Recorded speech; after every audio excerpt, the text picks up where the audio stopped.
11월 셋째 주 PBN 뉴스 시작하겠습니다. 평택대학교에서 2013학년도 1학기 재입학 접수를 받습니다.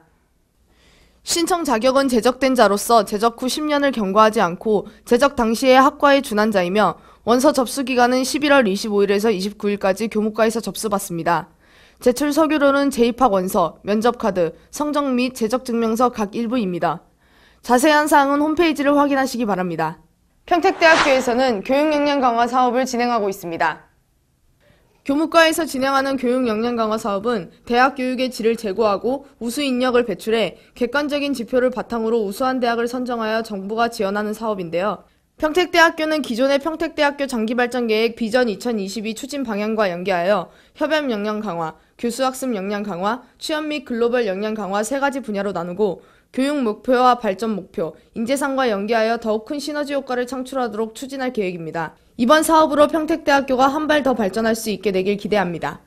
국내 최대 규모인 게임 전시회인 지스타가 부산 백스코에서 열렸는데요. 조성준 기자가 직접 찾아가 알아보았습니다. 국내 최대 규모의 국제 게임 전시회인 지스타가 지난 14일부터 나흘간 개최되었습니다. 다양한 관람객이 게임을 직접 체험하고 즐기는 것뿐만 아니라 상품을 받아가고 또 여러 대학교의 대학생들이 찾아와 자신의 창작물을 보여주고 판매하는 등 많은 사람들이 함께 즐길 수 있는 축제였는데요.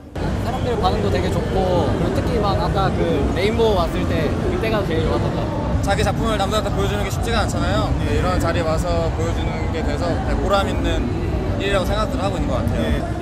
되게 뜨겁고 여기 보시면 아시겠지만 굉장히 좀 많은 사람들이 또 오셔가지고 관심 가주셔서 굉장히 좀 감사하게 생각하고 있습니다. 하지만 각종 규제 이슈로 인해 빛바랜 축제로 전락할 위기에 처해 있는데요. 최근 정치권에서 게임을 도박, 마약, 알코올 등과 함께 4대 중독으로 규정하는 내용의 일명 게임 중독법을 추진하면서 게임쇼의 주인공이 돼야 할 게임의 자리가 자칫 중독 이슈로 채워지는 것이 아니냐는 우려입니다. 지스타 현장에서 시민들의 게임 중독법에 대한 의견을 들어보았습니다.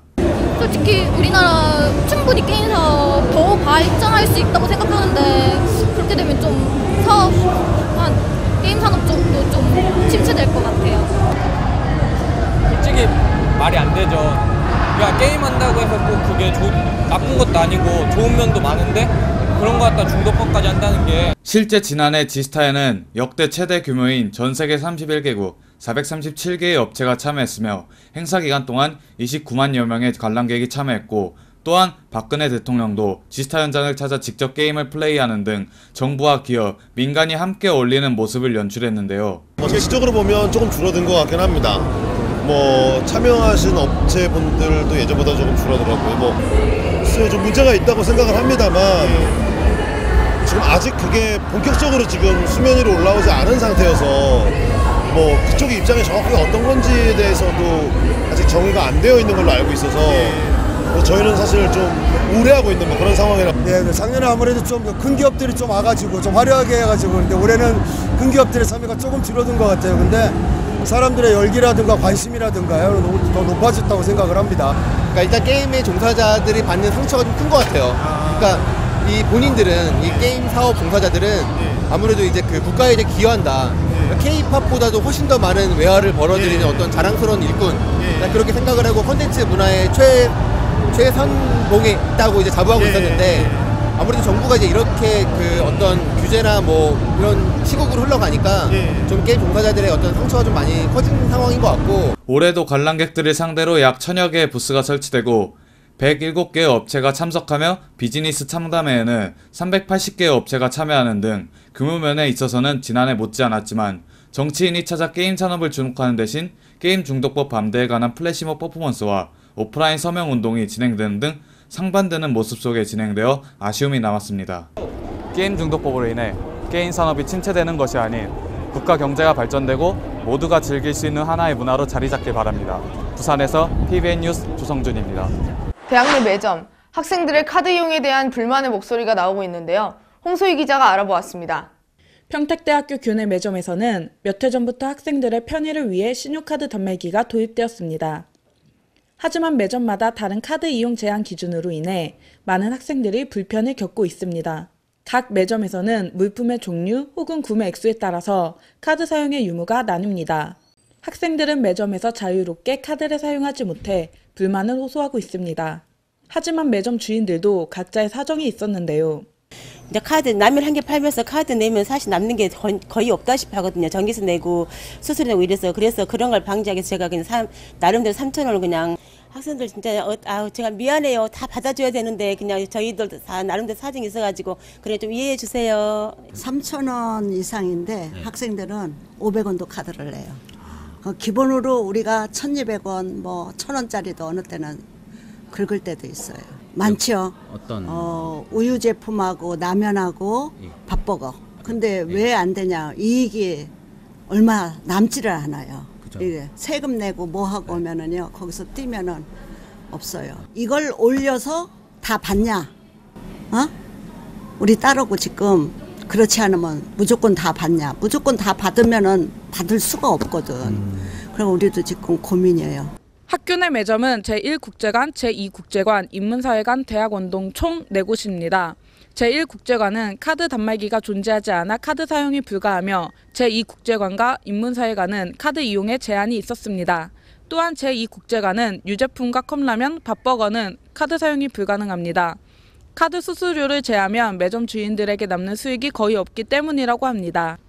카드 수수료는 카드사에서 소비자가 제때 사용액을 갚지 못할 위험 부담과 제때 갚더라도 카드사가 부담해야 할 이자에 대해 가맹점에게서 수수료를 받습니다. 국내 체크카드 평균 수수료율이 2%로 국내 신용카드 평균 수수료율인 2.2%와 거의 동일합니다. 이러한 이유로 학생들에게 되도록 부담 없는 가격에 판매하고 있는 매점 주인들은 카드 사용마저 허락하게 된다면 믿지는 장사를 하게 된다는 것입니다. 외국의 경우 직불카드 수수료율은 0.5%로 아주 낮아 더욱 비교하여 많은 가맹점들이 불만을 표하고 있습니다. 하지만 감독당국의 미지근한 대응이 직장사회에서부터 대학사회로까지 소비생활에서의 불편함을 확대시키고 있습니다. 사용하고 싶긴 한데요. 이제 제한되는 부분이 많아서 항상 카드를 내밀면 안 된다고 하셔서 그러니까 막 엄청 막 5,000원, 10,000원 이렇게 쓰는 게 아니고 그냥 막 3,000원 단위 이런 식으로 그냥 밥만 간단히 먹는 건데 현금 없을 때 카드로 못 하는 게 좀 불편하죠.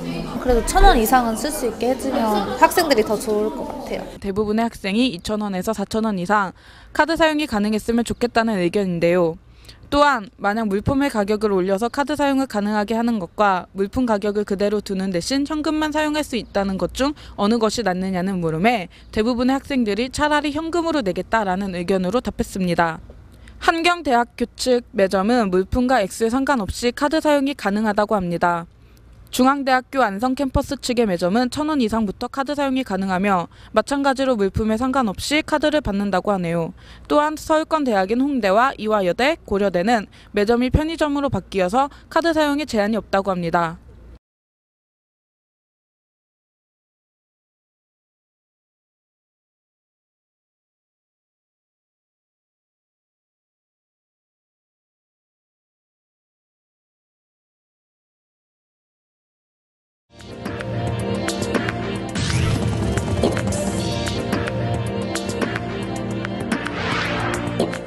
필리핀을 휩쓸고 간 초대형 태풍 하이엔으로 인해 약 2,000명의 사망자와 420만 명의 이재민이 발생했습니다. 전기와 통신은 완전히 마비되고 부서진 건물 잔해가 도로를 뒤덮는 등 많은 어려움을 겪고 있는데요.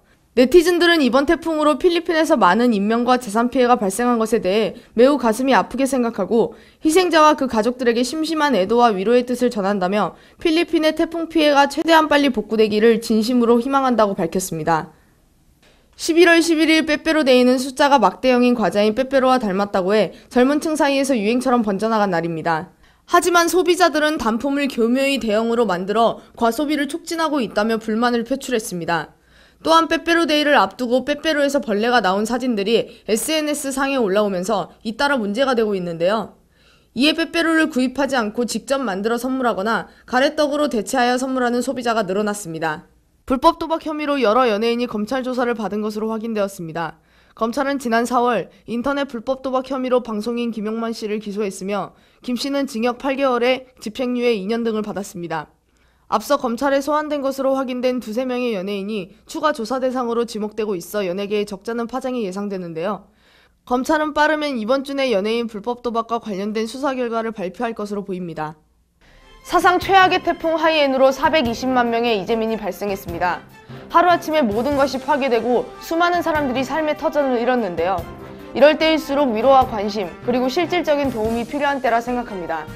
그럼 저는 다음 주에 뵙겠습니다. 감사합니다.